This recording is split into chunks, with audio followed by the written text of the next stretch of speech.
Welcome everybody to Tomb Raider, a game developed by Core Design and released for the original PlayStation by Eidos Interactive in October 1996. I'm Cenozoic and I'm here to guide you through one of the best levels of this very special game to mark the occasion of its 25th anniversary. Tomb Raider is an action-adventure game which follows archaeologist-adventurer Lara Croft, who is hired by businesswoman Jacqueline Natler to find a powerful artefact called the Scion of Atlantis. The gameplay features Lara navigating levels split into multiple areas while fighting enemies and solving puzzles to progress. Tomb Raider's initial concept was originated by Toby Gard, who is credited as Lara's creator and the lead artist on the project. Production began in 1994 and the character of Lara was based on influences including Tank Girl and Indiana Jones, while the 3D grid-based level design was inspired by the structure of Egyptian tombs. To celebrate the game's anniversary, I am going to guide you through level 5, St. Francis's Folly. This level is the first of the game's group of Greek levels.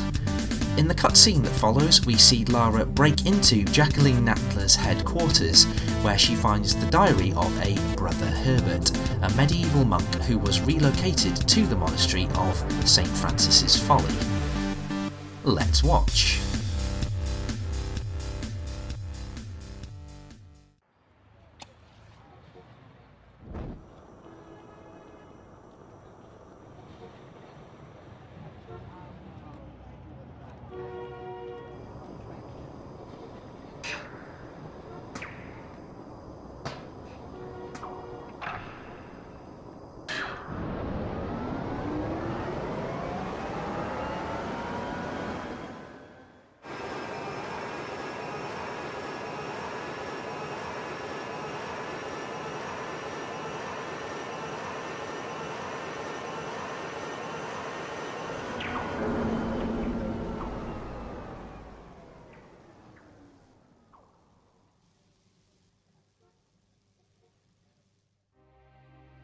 Relocated now to St. Francis's Folly, new temptations torment me.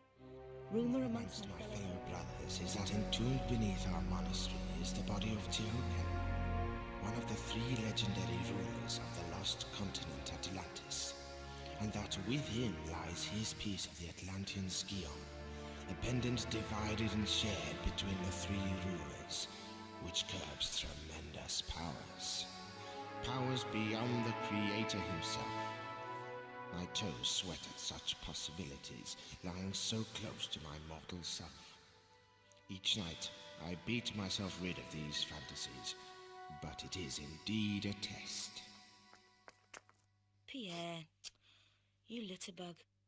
So here we are at the start of the St. Francis's Folly level, and in this level we will encounter Pierre Dupont, a rival archaeologist hired by Jacqueline Natler to recover Tiokan's piece of the Scion, which we heard Brother Herbert describe. So starting off, we can use our pistols to take care of the first enemies we encounter, which are some lions. And if we keep our place up on this ledge, we will be safe from their attacks until they have been taken care of. There we go.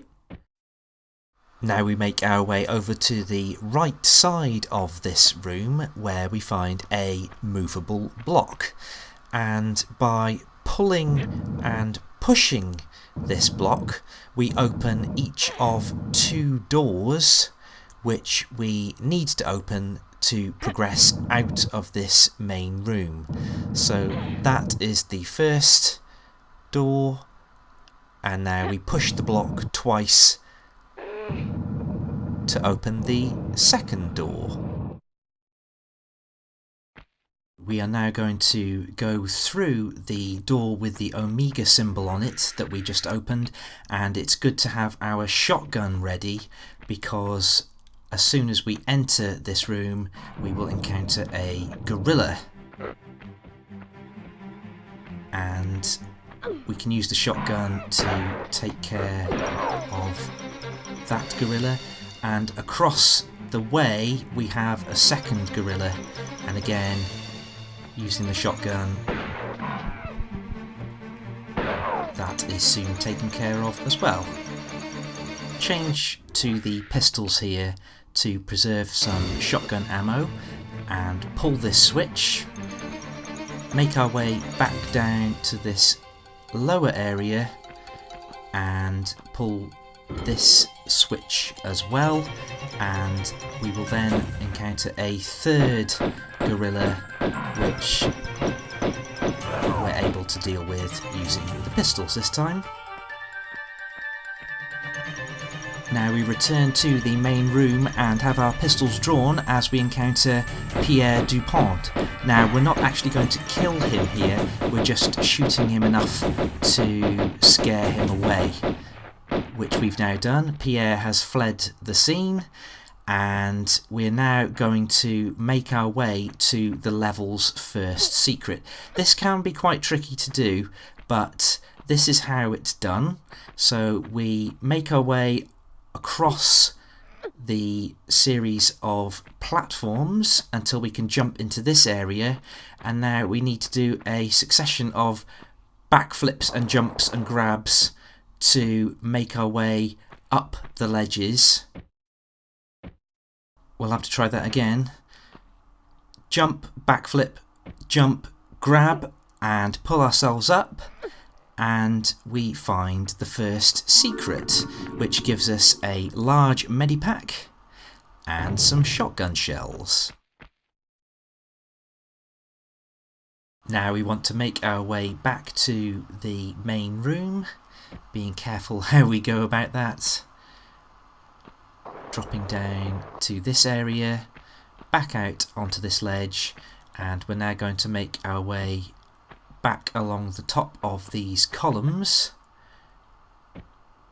From this one we can do a jump and grab, pull ourselves up, and we have another large medipack.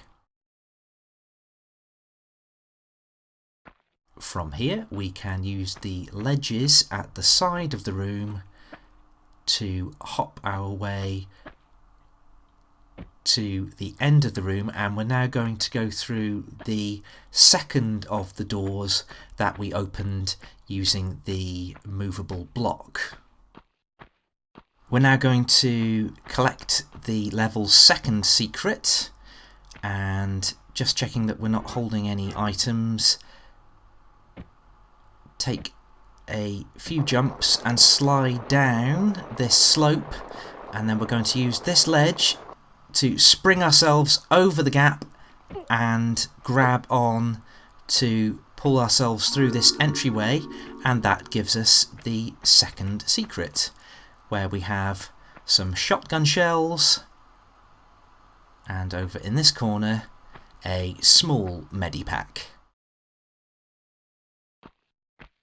So we're not going to exit the way we came, instead we leave this way, and there is a switch here, but don't pull it just yet, because we can make our way to the third secret by jumping down into the water. Avoid the crocodile there if you can help it, and make our way to this area, which is the third secret, and we get some shotgun shells. So from here it's back into the water and to the room we were just in, and this time we are going to pull the switch. What that has done is to drain the water from this lower area, and we can take out the crocodile that was patrolling the water area before heading down the passageway and through this entranceway up the steps, and we are now in another main area. We can first save our game with the save crystal. So in this large room are 4 switches scattered around which open 4 doors, and we find the first of them here, which opens the Thor door, and by dropping down to this area we find a small medipack. If we jump across from that, we find the second switch, which opens the Damocles door. Then we make our way over to this area, and you can probably hear some bats flapping. So let's take care of those so they don't get in our way. Drop down to this ledge and drop down again where we find some clips. Take care of that bat as well.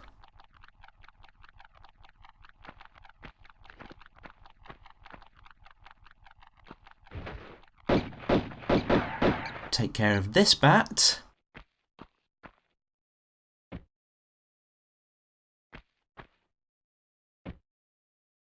And in this area we find the Atlas switch. Just take the opportunity to save the game there. Careful, Lara. So, make our way up these steps and pull ourselves up to this ledge. Third time lucky.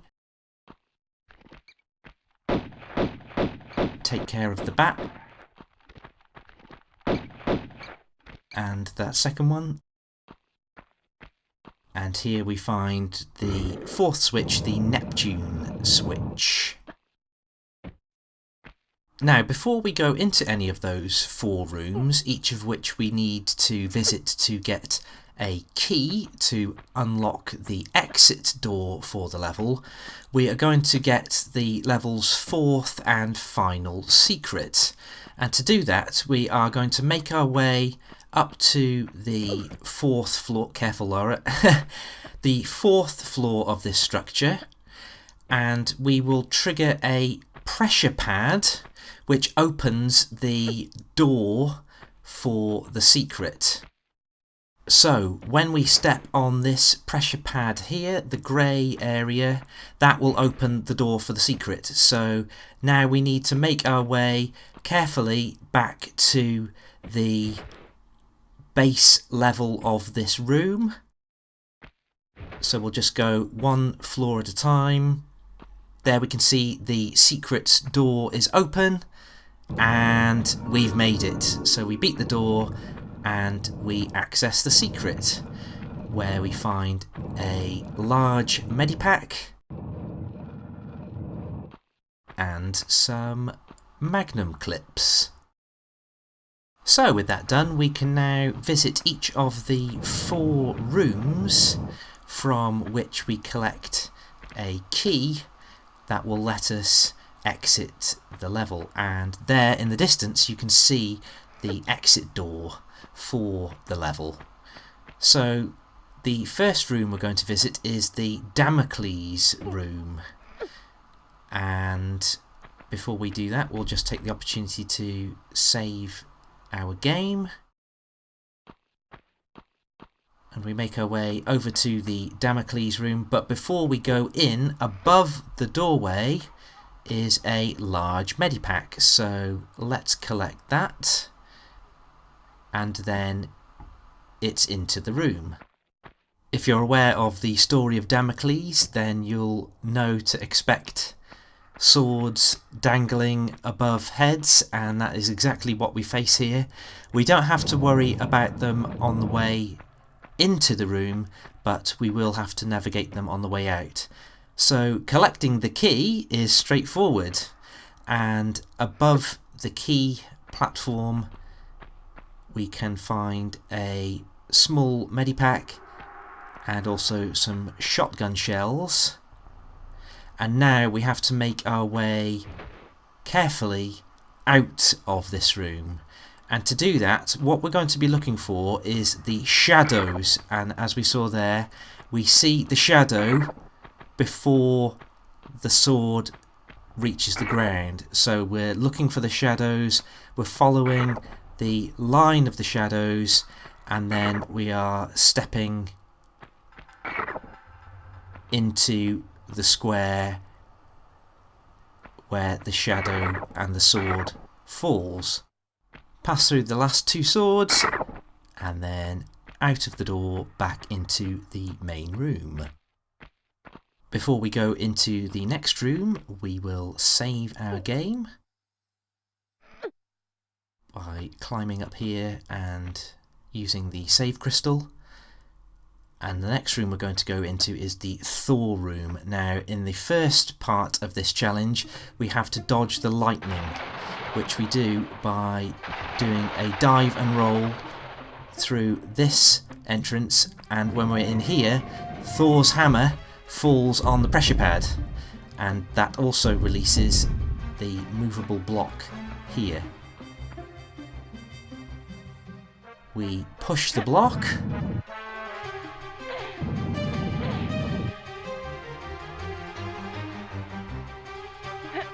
Two times. And a third time to get it up against the ledge wall.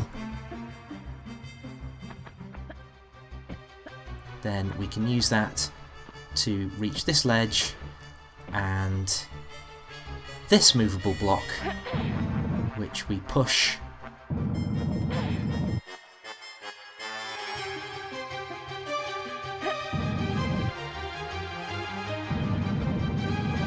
Two times.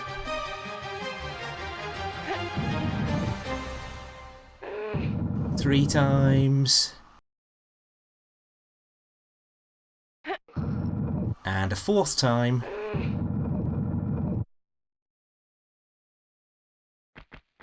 Which gives us access to this platform where we find a small medipack. From up here we jump across to this ledge, grab, pull ourselves up,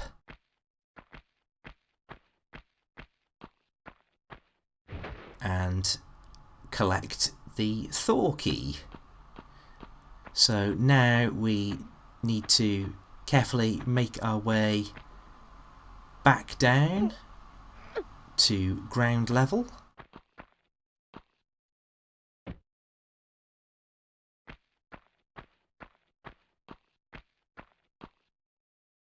From here we're going to use the same diving roll to negotiate the lightning, and then we can safely exit the Thor Room. So we'll now make our way to the third room, the Atlas Room. Which way do we want to go here? Wait a second. Yes, this way.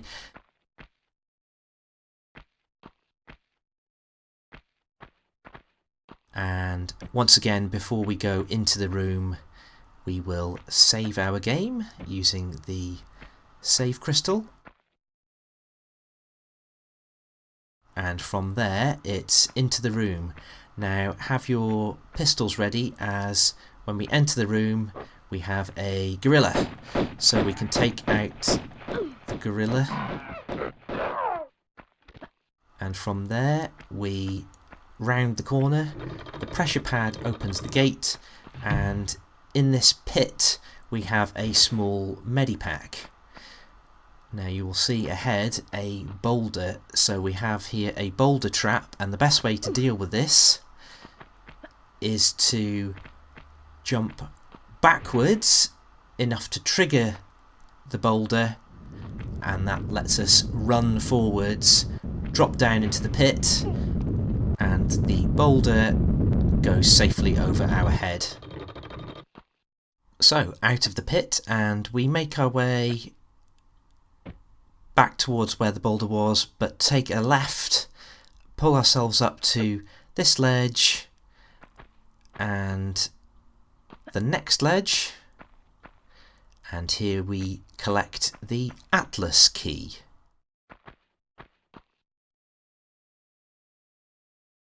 So with that done, we make our way back to the main room, and the Atlas room is on the 3rd level of this structure. So for the 4th and final room, the Neptune room, we make our way right to the very top level of the structure. Draw our pistols to take care of these bats, and we are aiming for that door in the distance.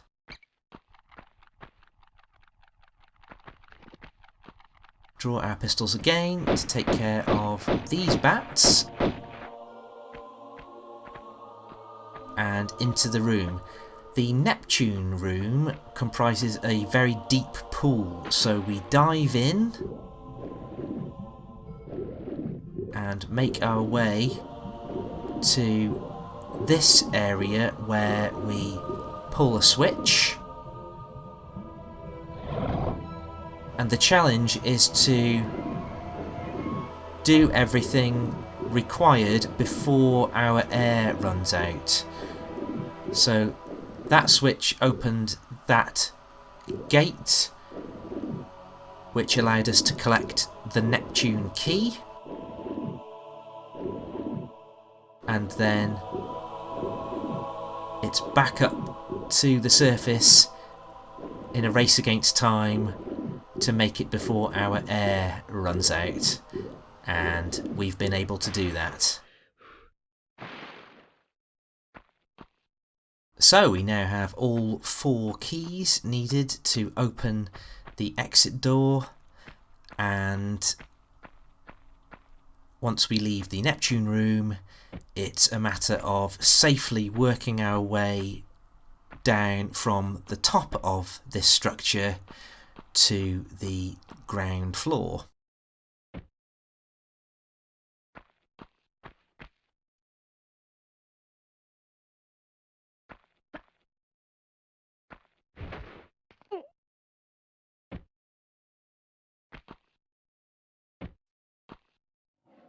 You'll be able to hear some lions roaring, and we will deal with those in a moment.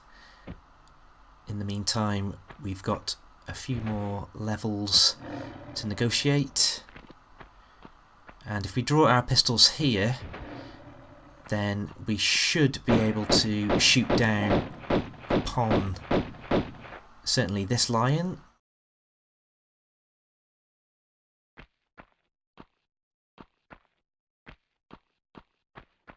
And Pierre Dupont reappears, so we have to once again shoot him until he flees the scene. May need to get a little closer. Keep shooting him. That seems to be him dealt with. And now just to take care of the lions. Try to be careful here. It's had a bite. Oh. Stay away. And that is the lion taken care of. It's funny how the lions leave Pierre alone, but never mind. So all that remains to do is to put each of the 4 keys into the locks. So we start with the Thaw Key.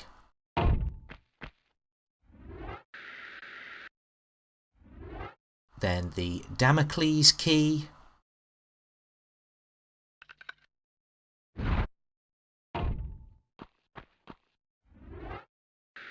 The Atlas Key.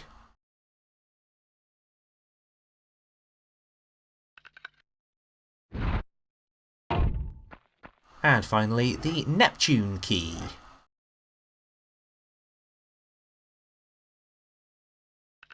the door unlocks, and we can make our exit. St. Francis's Folly is complete. Excellent.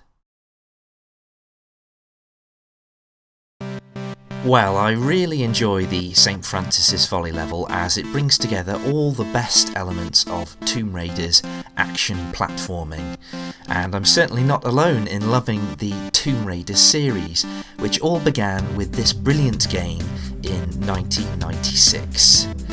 Tomb Raider is one of the best-selling video games for the original PlayStation, with 7 million units sold worldwide, and as we know, Lara Croft herself became a cultural icon, rising to prominence as one of gaming's most recognisable characters. The level of sophistication Tomb Raider reached by combining state-of-the-art graphics, an atmospheric soundtrack, and a cinematic approach to gameplay was, at the time, unprecedented, and for these reasons it remains one of my favourite video games. I hope you have enjoyed this video, and all that remains for me to do is to wish Lara a very happy anniversary, and here's to the legacy of her wonderful debut game. I'm Cenozoic. Thanks for watching.